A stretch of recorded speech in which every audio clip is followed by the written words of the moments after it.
अस्सलाम वालेकुम स्टूडेंट्स, मेरी आवाज़ सबको आ रही है? मेरी वॉइस क्लियर है?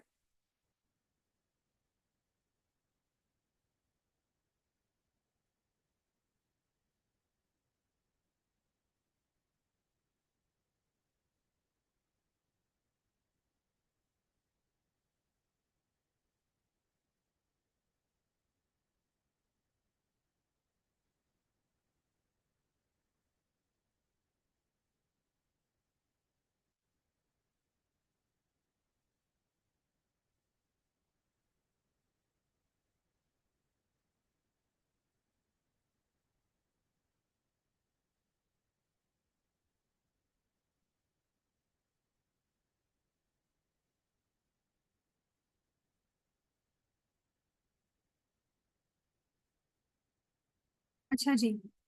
हम लोग पढ़े थे हेल्थ असेसमेंट का first unit, that is introduction to the health assessment concept. तो कल हम लोगों ने इस चैप्टर को देखा था।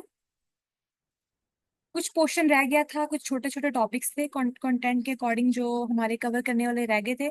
आज हम लोगों ने वो भी 3 टॉपिक्स कवर करने हैं, ठीक है। और जो 3 पॉइंट्स रह गए थे उसमें एक था पर्पस, सेकंड था कि स्टेप्स कौन कौन से होते हैं हेल्थ असेसमेंट के, and third one is what are the factors affecting the health assessment. Okay Muqaddas, ठीक है। तो आज हम लोगों ने ये 3 स्टेप्स जो है अपने लास्ट चैप्टर के जो हमारे रिमाइंडर में रह गए थे, वो हम लोगों ने रिमेनिंग आज ये 3 पॉइंट्स कवर करने हैं, ठीक है। तो आपकी बुक में ना पर्पस हम लोग करेंगे, आपकी बुक में पर्पस लिखे हुए हैं लेकिन उसकी कोई एक तरतीब नहीं है, ठीक है। तो आप लोग बेहतर है कि नोट डाउन कर लें। मैं पर्पस आपको बताती हूँ, आप इसके पॉइंट्स बना के इसको लिख लें। क्लियर है बात?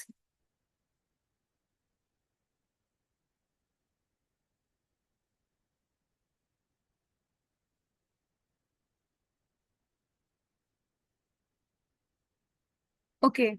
तो हेल्थ असेसमेंट का फर्स्ट पर्पस है, वो पर्पस है to collect the data relevant to the patient's health status. अच्छा, क्या रिपीट करना है मैंने? क्या रिपीट करूं मुकद्दस में?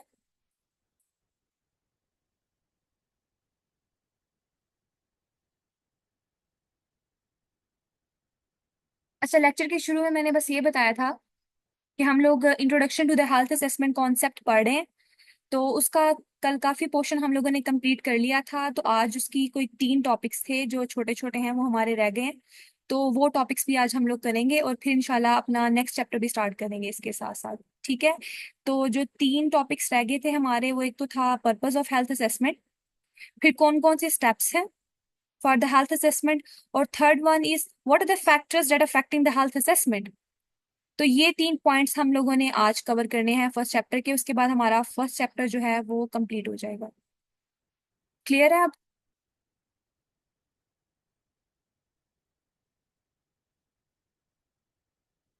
Okay good. So what are the purpose of health assessment, मैं आपको ये बता रही थी कि आपकी बुक में पर्पस लिखे हुए हैं और आप लोग खुद से भी बना के लिख सकते हैं, बट बहुत रैंडमली उसको ऑर्डर में नहीं लिखा हुआ, ठीक है, ऑर्गेनाइज फॉर्म में नहीं है। तो उसकी तरतीब ना होने की वजह से मैं कह रही हूँ कि आप लोग खुद नोट डाउन कर लें, मैं आपको पॉइंट्स बताती हूँ, तो आप लोग उसके नोट्स लिख लें। चलें, जो फर्स्ट है हमारे पास पर्पस हेल्थ असेसमेंट का, वो है to collect the data relevant to the patient health status. कि हम लोग पेशेंट का बेसलाइन डाटा, उसकी फिजिकल हेल्थ का, उसकी मेंटल हेल्थ का डाटा हम लोग क्या करें, कलेक्ट करें, ताकि हम आइडेंटिफाई कर सकें डेविएशंस को फ्रॉम द नॉर्मल पैरामीटर्स। तो पहला पॉइंट है to collect the data relevant to the patient health status to identify the deviations from the normal parameter. अब सेकंड पॉइंट क्या है? सेकंड जो पर्पस है हेल्थ असेसमेंट का, वो है आइडेंटिफाई करना, to identify the patient strengths and coping mechanism. Third point है to identify the actual health problem.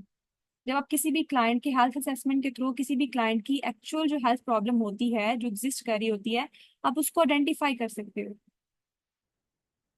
Fourth purpose है इसका, आप लोगों ने जब एक्चुअल हेल्थ प्रॉब्लम को आइडेंटिफाई कर लिया, तो नर्सिंग डायग्नोसिस की फॉर्मेशन में हेल्थ असेसमेंट एक इम्पोर्टेंट रोल प्ले करती है।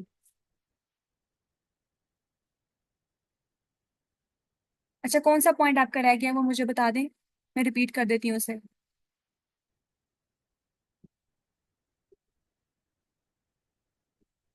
सेकंड, अच्छा सेकंड पॉइंट।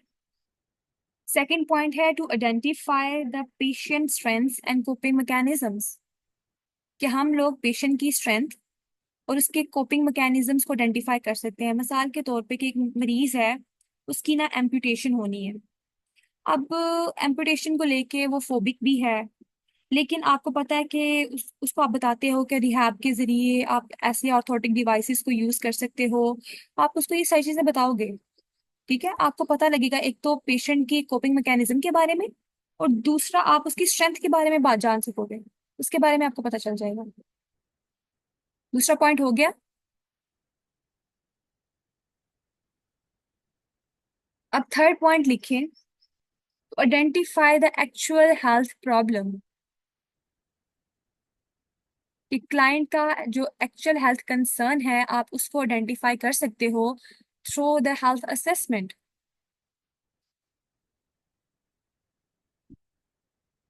अब थर्ड पॉइंट इसका क्या है? थर्ड पॉइंट है इसका to form the nursing diagnosis, कि जब आपने एक्चुअल हेल्थ प्रॉब्लम को आइडेंटिफाई कर लिया, फिर आप क्या करोगे, नर्सिंग डायग्नोसिस बनाओगे। तो इसलिए हेल्थ असेसमेंट का एक पर्पस ये भी है कि इससे हम लोग नर्सिंग डायग्नोसिस को फॉर्म कर सकते हैं, फॉर्मेशन ऑफ नर्सिंग डायग्नोसिस। लिख लिया ये? अब अगला पॉइंट ये आप लिख सकते हो, to evaluate the physiological outcomes. क्या आया कि आप देखोगे नर्सिंग असेसमेंट के थ्रू कि पेशेंट की हेल्थ स्टेटस में, जब प्रायर हेल्थ हिस्ट्री और अब करंट हेल्थ स्टेटस में कोई इंप्रूवमेंट या कोई एवोल्यूशन या कोई ट्रांजिशन आपने देखी है। फिफ्थ पॉइंट ये हो गया। ओके, एक और पॉइंट आप लिख लें।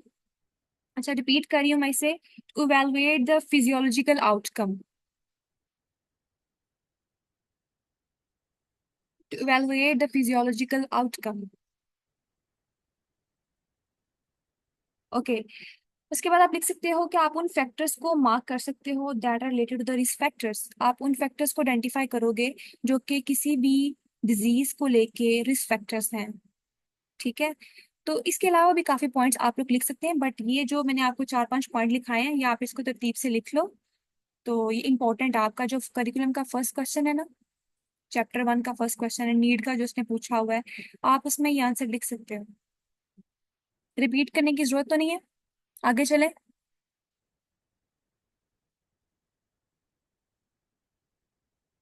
क्लियर है?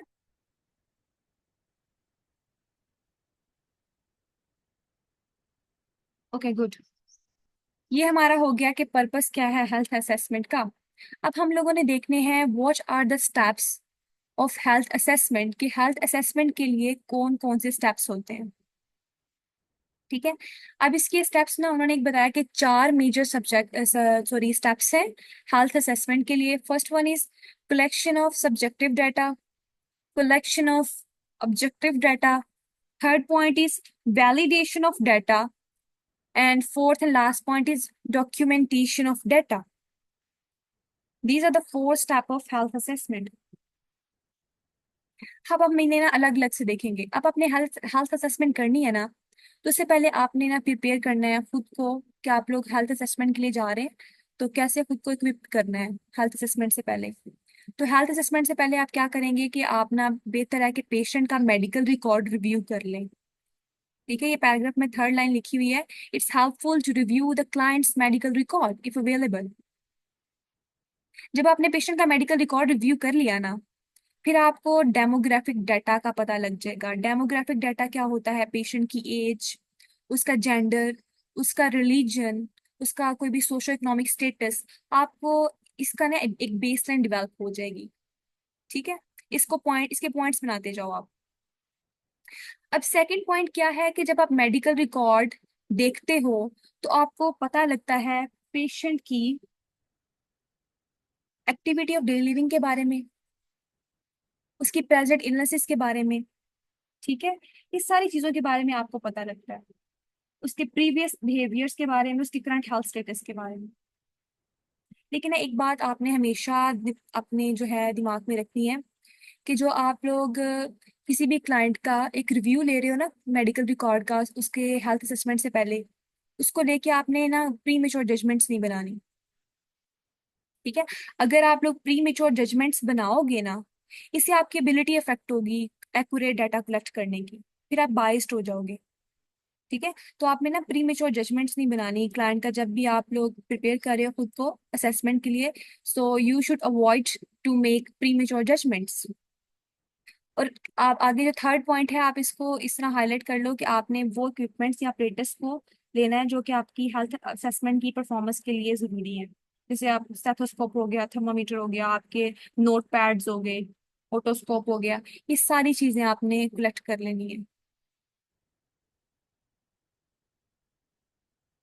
अच्छा जी, किसकी एग्जांपल आप पूछ रही हैं?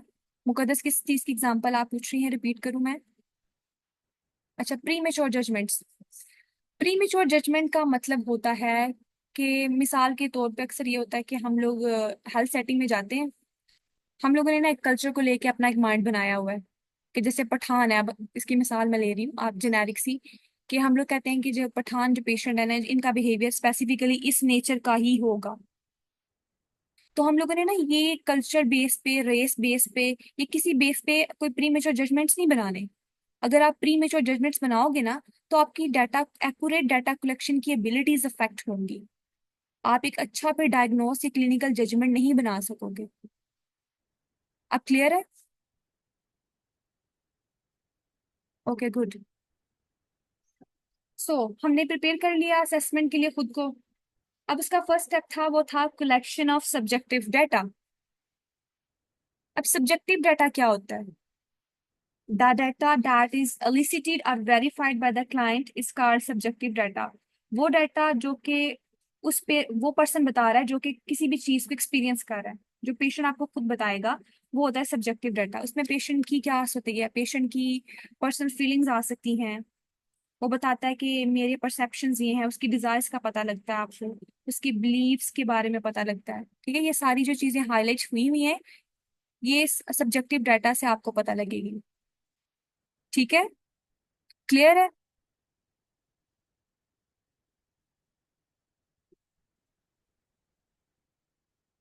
Okay, good. अब हम लोग सब्जेक्टिव डाटा में कौन से मेजर एरियाज कवर करते हैं? कल हम लोगों ने ओवरऑल लेवल ऑफ फंक्शनिंग को देखने के लिए यहाँ पे फ्रेमवर्क ऑफ नर्सिंग में 4 मेजर सेक्शंस देखे थे, वो याद है? अगर याद है तो जल्दी से बताएं। हमने नर्सिंग फ्रेमवर्क के 4 सेक्शंस देखे थे कल।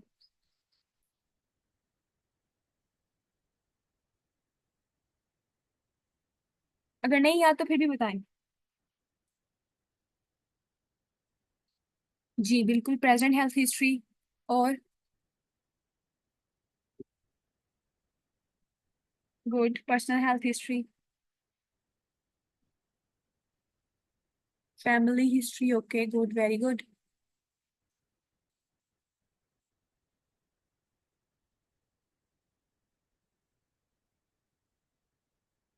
Okay, lifestyle and health practices, very good Muqaddas, बिल्कुल यही है। इसका मतलब आपको पिछला लेक्चर याद है। अच्छा, तो यहाँ पे सब्जेक्टिव डाटा में भी आपने यही चीजें में 4 मेजर एरियाज को देखना है। ठीक है। तो आपने डाटा कलेक्ट कर लिया सब्जेक्टिव डाटा, पहला स्टेप हमारा हो गया हेल्थ असेसमेंट का। क्लियर है यहाँ तक?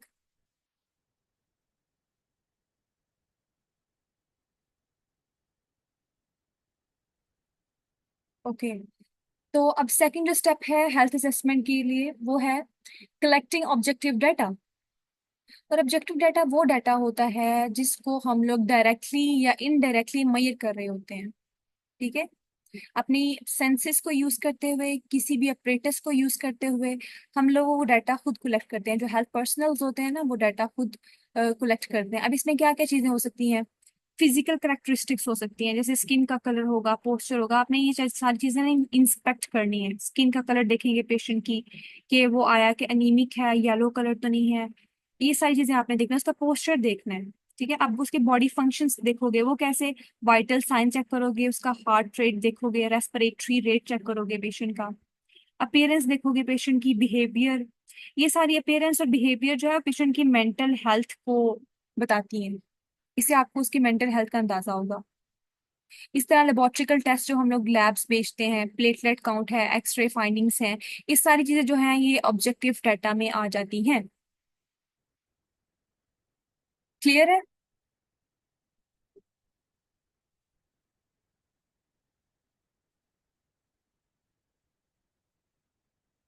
Okay good. अब यहाँ पे जो थर्ड हमारे पास स्टेप था, that was validating the assessment data, कि जो अपने असेसमेंट का डाटा कलेक्ट किया था अब उस डाटा को वैलिडेट करना है, यानी आपने उसको डबल चेक करना है कि इसमें कोई एरर तो एग्जिस्ट नहीं कर रहा, ताकि आपकी जो डॉक्यूमेंटेशन है ना उसमें कोई इनएक्यूरेट डाटा एंटर ना हो जाए। आप अपने डाटा के ना उन एरियाज को आइडेंटिफाई करोगे जिसमें कोई वीक पॉइंट्स हैं। ठीक है, आप आइडेंटिफाई करोगे इन एरियाज को where the data are missing are the part of the process. ठीक है, तो आप लोगों ने इस थर्ड पॉइंट में क्या करना है, वैलिडेट करना है अपने कलेक्टेड डाटा को। अब इसका फोर्थ पॉइंट क्या है कि आपने डॉक्यूमेंटिंग करनी है डाटा की, जो डाटा आपने कलेक्ट कर लिया है। एक डाटाबेस फॉर्म करने के लिए, फॉर्मेशन ऑफ डाटाबेस के लिए आपने जो भी डाटा कलेक्ट किया उसको वैलिडेट किया। अब आप उसको प्रॉपर वे में क्या करोगे, एक स्टैंडर्ड के अकॉर्डिंग उसको डॉक्यूमेंट करोगे। So these are the four steps for the health assessment. First one is collecting subjective data, second is collecting objective data, then validating the assessment data and documenting the data. Steps clear है?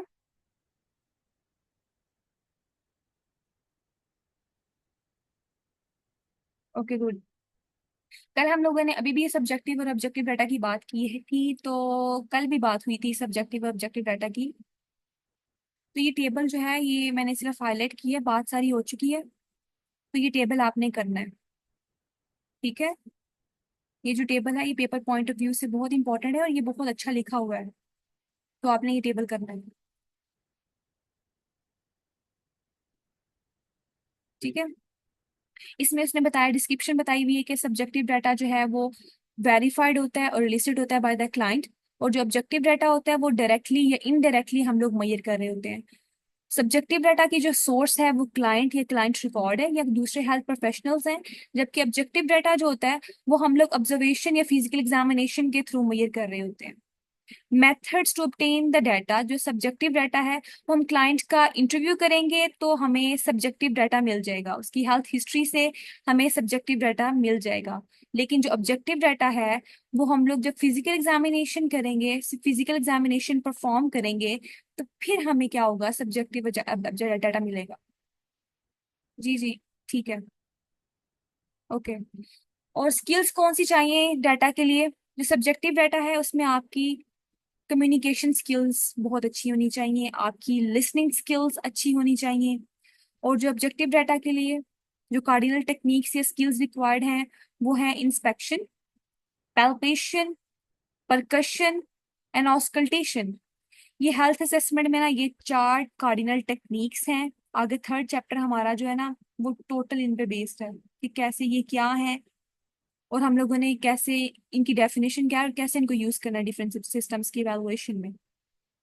तो इंशाल्लाह हम लोग इनको आगे पढ़ेंगे, लेकिन आपको अभी से थोड़ा सा बस नामों का पता होना चाहिए। ठीक है, आगे एग्जांपल्स उसने दी हुई हैं कि जैसे सब्जेक्टिव डाटा में वो कह रहा है इट फ्राइटन्स मी, कि क्लाइंट ने जो वर्ड्स कहे वो आपका सब्जेक्टिव डाटा है। और ऑब्जेक्टिव डाटा में आप कह रहे हो जी बीपी पेशेंट का है 180 सिस्टोलिक एंड 100 जो है वो डायसिस्टोलिक, पल्स पेशेंट की 80 है और इरेगुलर है। ये जो क्वांटिटेटिव मेजरमेंट्स आप प्रोवाइड कर रहे हो ना आफ्टर मेजरिंग, ये है ऑब्जेक्टिव डाटा। तो ये टेबल आपने अच्छे से तैयार करना है। ठीक है, अब हमारा जो लास्ट पॉइंट एक रह गया है फर्स्ट चैप्टर का, उसके बाद हमारा फर्स्ट चैप्टर कंप्लीट हो जाएगा। That is what are the factors that affect the health assessment. कौन से फैक्टर्स हैं जो हेल्थ असेसमेंट को अफेक्ट करते हैं? आपकी बुक में ये जो मैंने हाईलाइट किए हुए हैं ना ये सारे उसने सोशल फैक्टर्स ही बताए हुए हैं। ठीक है, तो मैं आपको फैक्टर्स लिखवाती हूँ, आपने वो फैक्टर्स लिख लें। पेपर चेकर पे बहुत अच्छा इंप्रेशन पड़ेगा कि आप जब थोड़ी सी चीजें एलैबोरेटिवली लिखेंगे, अगर पेपर में एक क्वेश्चन आ जाता है तो you can betterly attempt that. तो बायोलॉजिकल फैक्टर्स, पहला है बायोलॉजिकल फैक्टर्स, सेकंड है psychosocial factors, third one is social factors, and last and fourth lifestyle factors are nutritional factors. I'm repeating it: biological factors, psychosocial factors, social factors, and lifestyle factors. These are the four factors that affect the health assessment. अब biological factors में क्या क्या आ सकता है? Biological factors में जैसे patient की as हो गई, मेडिकल हिस्ट्री हो गई, जेनेटिक्स हो गई, ये सारी चीजें जो है बायोलॉजिकल फैक्टर में इंक्लूड होंगी। साइकोसोशल फैक्टर्स में क्या आता है? साइकोसोशल फैक्टर्स में आपने पेशेंट की मेंटल हेल्थ स्टेटस को देखना है, उसके कोपिंग मैकेनिज्म्स को देखना है। ठीक है, साइकोसोशल फैक्टर्स में मेंटल हेल्थ स्टेटस को देखना है और दूसरा क्या देखना है? कोपिंग मैकेनिज्म को देखना है पेशेंट के। थर्ड वन जो थे वो थे सोशल फैक्टर्स। अब सोशल फैक्टर्स यहाँ पे लिखे हुए हैं कि कल्चर है, फैमिली है, कम्युनिटी है जहाँ पे क्लाइंट रहता है, जिससे वो एफिलिएट करता है, उसकी नेटिव कोई सिटी है या कोई लोकेशन है, ये सारी चीजें जो है वो उसकी सोशल फैक्टर्स में आ जाती हैं। क्लियर है? ये फैक्टर्स क्लियर है हेल्थ असेसमेंट को फैक्टर जो कर रहे हैं? Okay Muqaddas, very good. अच्छा जी, अब लाइफस्टाइल या न्यूट्रिशन फैक्टर्स में आपने जी लाइफस्टाइल न्यूट्रिशन फैक्टर्स में आपने डाइट या न्यूट्रिशन देखनी होती है पेशेंट की। ठीक है, ये सारे फैक्टर्स थे जो कि हेल्थ असेसमेंट को अफेक्ट कर रहे थे। तो ये हमारा लास्ट टॉपिक था फर्स्ट चैप्टर का, introduction to the health assessment concept का। अभी हमारा ये चैप्टर कंप्लीट हो गया है। हम लोगों ने हेल्थ असेसमेंट को देखा, हेल्थ को देखा, नर्सिंग हेल्थ असेसमेंट को देखा, टाइप्स ऑफ हेल्थ असेसमेंट थे, कंपोनेंट ऑफ हेल्थ असेसमेंट थे, पर्पस थे, स्टेप्स, और अब ये फैक्टर्स। अभी के लेक्चर को लेके या फिर प्रीवियस लेक्चर में कोई आपके कोई क्वेश्चन है तो you are free to ask.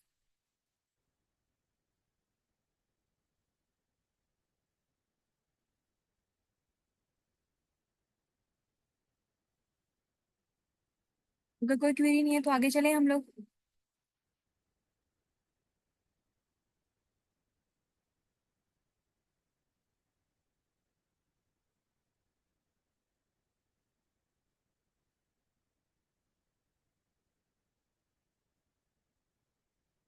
Okay, assessment की डेफिनेशन मुकद्दस आपको बताऊं? जी, असेसमेंट की डेफिनेशन क्या होती है? असेसमेंट का मतलब होता है किसी भी चीज का जायजा लेना, उसको असेस करना। तो इसकी डेफिनेशन होगी: assessment is a systematic and dynamic process in which data is collected, validated, लिख रहे हो, and organized। तीन काम आपने करने हैं: डाटा को कलेक्ट करना है, वो सब्जेक्टिव डाटा ऑब्जेक्टिव डाटा दोनों हो सकते हैं, फिर उसको वैलिडेट करना है, यानी आपने उसको डबल चेक करना है कि उसमें कोई एरर तो नहीं है। जब आपने उसको डबल चेक कर लिया फिर आपने उसको एक स्टैंडर्ड के अकॉर्डिंग ऑर्गेनाइज कर देना। So this is assessment. Clear है अब डेफिनेशन असेसमेंट की? Okay good. अच्छा जी, यहाँ पे हमारा फर्स्ट यूनिट कंप्लीट हो रहा है। अब हम लोग अपना सेकंड यूनिट स्टार्ट करते हैं हेल्थ असेसमेंट का, that is interviewing skills and health history. और ये बहुत इंपॉर्टेंट चैप्टर है। इसमें से एमसीक्यूज भी यूएचएस में आते हैं और एससीक्यूज भी आता है। ओपन कर लिया आपने? आपकी जेनेट वेबर का पेज नंबर है 11।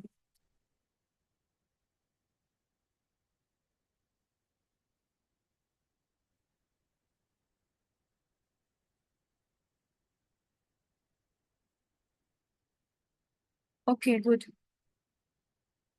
जी। अब इंटरव्यू होता क्या है? इंटरव्यू जो है वो इंटरपर्सनल कम्युनिकेशन की एक टाइप है, जिसमें दो या दो से ज्यादा individual face to face communicate करते हैं एक दूसरे के साथ फॉर अ स्पेसिफिक पर्पस। ठीक है। तो हम लोग कह सकते हैं कि इंटरव्यू क्या है, is a type of interpersonal communication between two or more than two individuals for a specific purpose. अब इंटरव्यू के अंदर क्या कर सकते हैं? या तो हम इंफॉर्मेशन को एक्सचेंज करते हैं, या हम आइडियाज को या कोई भी पर्सपेक्टिव्स होते हैं उनको एक्सप्लोर करते हैं। ये है इंटरव्यू। अब as a health care professional it is mandatory for all of us कि हम लोग ना इंटरव्यूइंग स्किल्स में मास्टर हो। क्योंकि अगर आपके कम्युनिकेशन स्किल्स, इंटरव्यूइंग स्किल्स अच्छे होंगे ना, तो आप पेशेंट से अच्छी हेल्थ हिस्ट्री एक्वायर कर सकते हो। ठीक है। ये इसमें सारे जो सब्जेक्टिव डाटा, ये जो सारे कंपोनेंट्स हैं ना, अगर आप मास्टर हो ना कम्युनिकेशन स्किल्स में, इंटरव्यूइंग स्किल्स में, तो आप बेटरली ये सारी चीजें एक्वायर करोगे अपने पेशेंट से, और आपकी हेल्थ हिस्ट्री का जो कंपोनेंट है वो स्ट्रांग हो जाएगा। क्लिनिकल जजमेंट आपका बहुत अच्छा बनेगा। ठीक है। अब इंटरव्यू के ना दो फोकस एरियाज होते हैं कि हम लोग क्यों कर रहे होते हैं इंटरव्यू पेशेंट का। ये जो बुलेट में पॉइंट 1 पॉइंट 2 लिखा हुआ है ना, ये इसके दो फोकस एरियाज हैं। फर्स्ट वन इज कि हम लोग चाहते हैं कि रैपो बिल्डिंग हो, और दूसरी ट्रस्टिंग रिलेशनशिप बिल्ड हो आपका क्लाइंट के साथ। क्योंकि जब क्लाइंट आपका आप पे ट्रस्ट करेगा ना, तो वो आपको एक्यूरेट और मीनिंगफुल इंफॉर्मेशन प्रोवाइड करेगा। ठीक है। पहला इसका फोकस ये है। अब सेकंड वन इज, आपने जब पेशेंट का इंटरव्यू करना है तो आपने इंफॉर्मेशन उससे लेनी है, उसकी developmental, psychological, physiological, social culture, health के बारे में। तो आपको उसके हेल्थ रैपोर्ट, लोग कहते हैं जैसे आज आपकी क्लास, जैसे कल मेरी आपके साथ जो क्लास थी वो रैपो बिल्डिंग क्लास थी। रैपोर्ट हम कहते हैं किसी भी के साथ रैपो बिल्ड करना, रैपोर्ट बिल्डिंग जैसे हम कहते हैं। समझ लगे?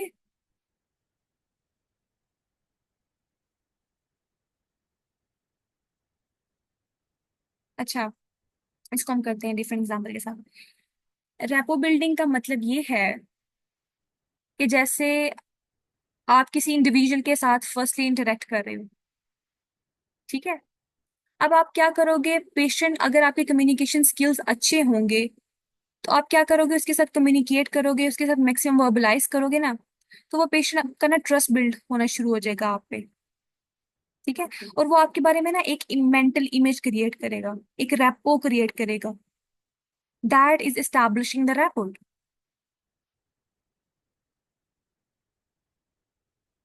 ठीक है। ओके, गुड, समझ आ गई। अब सेकंड पॉइंट हम लोग देख रहे थे कि हमें इंटरव्यू से किसी भी क्लाइंट की डिवेलपमेंटल, साइकोलॉजिकल, फिजियोलॉजिकल और सोशल कल्चर एस्पेक्ट के बारे में पता लगता है। Yes, first impression the last impression. हाँ जी।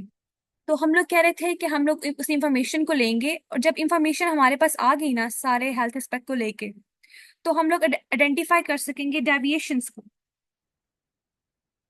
कि जब आपने आइडेंटिफाई कर ली कि अब ये डेविएशंस हैं, ये नॉर्मेलिटी की क्राइटेरिया से चीजें दूर हैं, तो आप क्या करेंगे, नर्सिंग और कोलैबोरेटिव इंटरवेंशंस को अप्लाई करके पेशेंट का ट्रीटमेंट प्लान करेंगे। ठीक है। ये इसके दो फोकस एरियाज हैं, ये क्लियर हैं? Okay, good. अब नेक्स्ट जो हमारा है topic, that is phases of interview. Interview के फेजेस कौन कौन से होते हैं? There 4 basic phases of interview. चार हैं। ठीक है। पहला है प्री इंट्रोडक्टरी फेज। ठीक है। Second one is introductory phase. Third is summarising and closing phase.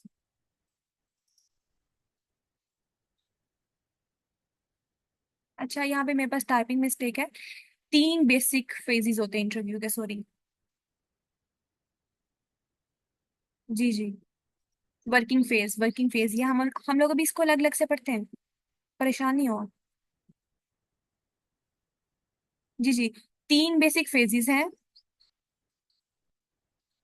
Pre introductory, introductory, working phase and closing और समराइजिंग फेज या टर्मिनेशन फेज।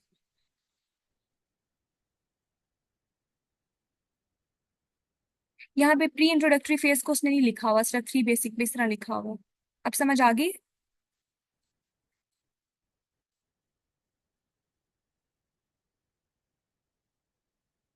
Okay good. चलिए हम स्टार्ट करते हैं फर्स्ट फेज का, that is pre introductory phase. अब pre introductory phase में आपने क्या करना है? प्री इंट्रोडक्टरी फेज में नर्स जो है वो रिव्यू करेगी किसी भी क्लाइंट के मेडिकल रिकॉर्ड को before meeting with the client. मिसाल के तौर पे कि आप ना पेशेंट का मेडिकल रिकॉर्ड देखते हो and you have come to know कि patient has difficulty hearing in one year. अब आप नर्स क्या करेगी, जब भी पेशेंट को इंटरव्यू में असेस करेगी तो वो कोशिश करेगी पेशेंट को उस साइड से असेस करे जो उसका अनइफेक्टेड साइड है। ठीक है? जिस एरिया में उसको डिफिकल्टी है सुनने में, वो उस साइड से उसको अप्रोच नहीं करेगी पेशेंट की कन्वीनियंस के लिए। ठीक है? तो प्री इंट्रोडक्टरी फेज में आपने क्या करना है, पेशेंट को मिलने से पहले, उसके इंटरव्यू से पहले आपने उसके मेडिकल रिकॉर्ड को रिव्यू करना है। क्लियर है प्री इंट्रोडक्टरी फेज?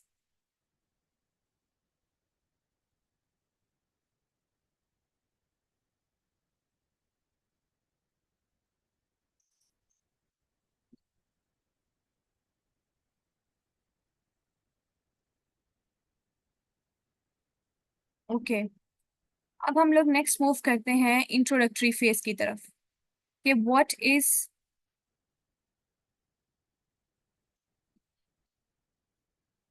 सॉरी, आप क्या पूछना चाह रही हैं? आप अपना क्वेश्चन रिफ्रेश करें। अच्छा, इससे हम लोग ना ये कह सकते हैं, नहीं हम ये नहीं कहेंगे, हम ये कह सकते हैं जैसे एक पेशेंट का मेडिकल रिकॉर्ड लिया ना आपने, आपको पता है कि इस पेशेंट को ये प्रॉब्लम है। जैसे अभी मैंने आपको मिसाल दी है कि आपको पता है कि पेशेंट को ना एक कान में सुनने का, जैसे राइट ईयर उसका इफेक्टेड है किसी वजह से, तो उसको नहीं सुनाई देता। तो आप जब पेशेंट के साथ इंटरव्यू करेंगे ना तो आपके माइंड में ये बात होगी, आप पेशेंट को उसकी अनअफेक्टेड साइड से अप्रोच करेंगे, ताकि जब आप उसके साथ इंटरव्यू फेज में हो, वर्किंग फेज में हो, तो कोई मसला ना हो और वो बड़ी कन्वीनियंटली आपको डाटा दे। अब क्लियर है?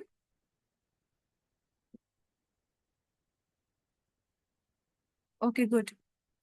अब सेकंड फेज है वो है इंट्रोडक्टरी फेज। इंट्रोडक्टरी फेज में आपने क्या करना है, अब सबसे पहले आपने खुद को इंट्रोड्यूस कराना है क्लाइंट को। ठीक है? अब फिर आपने एक्सप्लेन करना है कि हम लोग पर्पस क्या है इंटरव्यू का, कि इंटरव्यू हम लोग कंडक्ट क्यों कर रहे हैं। पेशेंट को आपने इन्फॉर्म करना है कि ड्यूरिंग इंटरव्यू मैं आपसे इस टाइप के क्वेश्चन पूछूंगी। ठीक है? फिर आपने ना जो नोट्स लेने हैं ना, उसके बारे में भी पेशेंट को बताना, इन्फॉर्म करना है कि आप जो नोट्स ले रहे हैं वो क्यों नोट्स ले रहे हैं। अक्सर आप क्लिनिकल सेटिंग्स में देखो, जैसे हम लोग केस स्टडी के लिए जाते थे तो नोट्स ले रहे होते थे ना, तो वो बड़ा अलार्मिंग सा रिएक्शन दे रहे होते थे पेशेंट्स, कि थोड़े से वो कॉन्शियस होते थे, पता नहीं ये लिख क्यों रहे हैं। तो आपने पेशेंट को पहले बताना है कि हम लोग जो नोट्स लिख रहे हैं इसलिए लिख रहे हैं कि कोई नेसेसरी डिटेल मिस ना हो जाए, और बाद में फिर आपके ट्रीटमेंट प्लान को वो चीज़ अफेक्ट ना करे। आपने रीजंस बतानी है पेशेंट को कि आप लोग जो नोट्स ले रहे हैं वो क्यों ले रहे हैं। ठीक है? आपने पर्पस ऑफ इंटरव्यू बताना है, जो क्वेश्चन जिस टाइप के आप पूछेंगे वो क्वेश्चंस आपने बताना है कि आप क्यों डिस्कस कर रहे हैं। आप जो नोट्स ले रहे हैं वो आपने बताना है, रीजन बतानी है कि why are you taking the notes. फिर आपने क्लाइंट को ना इंश्योर करना है, उसको इस चीज का कॉन्फिडेंस देना है कि उसकी कॉन्फिडेंशियल इंफॉर्मेशन कॉन्फिडेंशियल ही रहेगी। ठीक है? उसकी प्राइवेसी को मेंटेन किया जाएगा। जब आप ये सब करते हो ना, तो पेशेंट का ना ट्रस्ट डिवेल्प हो जाता है, रैपो डिवेल्प हो जाती है आपके साथ।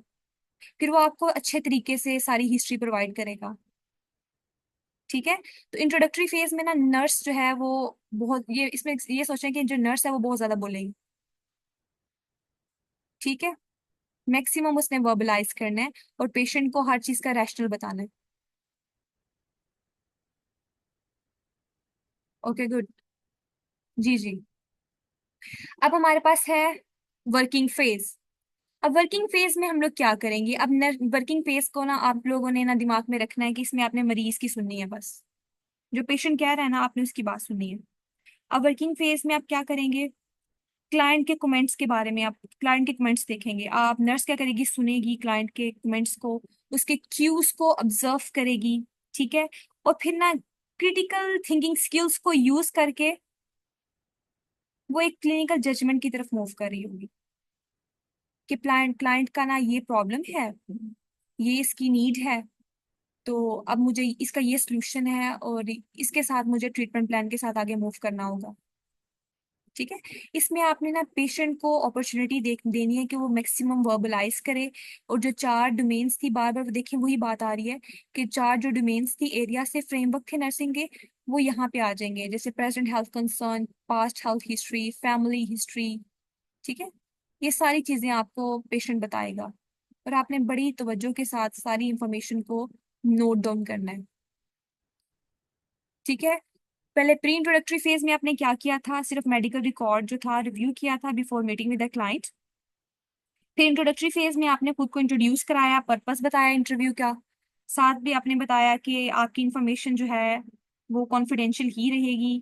ठीक है। आपने नोट्स लेने की रीजन पेशेंट को बताई। आपने रैपो बिल्डिंग की, ट्रस्ट बिल्डिंग, रिलेशनशिप बिल्ड किया अपने क्लाइंट के साथ। ठीक है। अब थर्ड फेज जो वर्किंग फेज थी, वर्किंग फेज में आपने अब मरीज की सुननी है। ठीक है। आपने उसके क्यूज को ऑब्जर्व करना है, आपने क्लाइंट को सुनना है, फिर आपने क्रिटिकल थिंकिंग स्किल्स को यूज करके उस इंफॉर्मेशन को रिकॉर्ड करना है। ठीक है। जिसमें वो सारी डोमेन्स आ जाएंगी। यहाँ तक क्लियर है?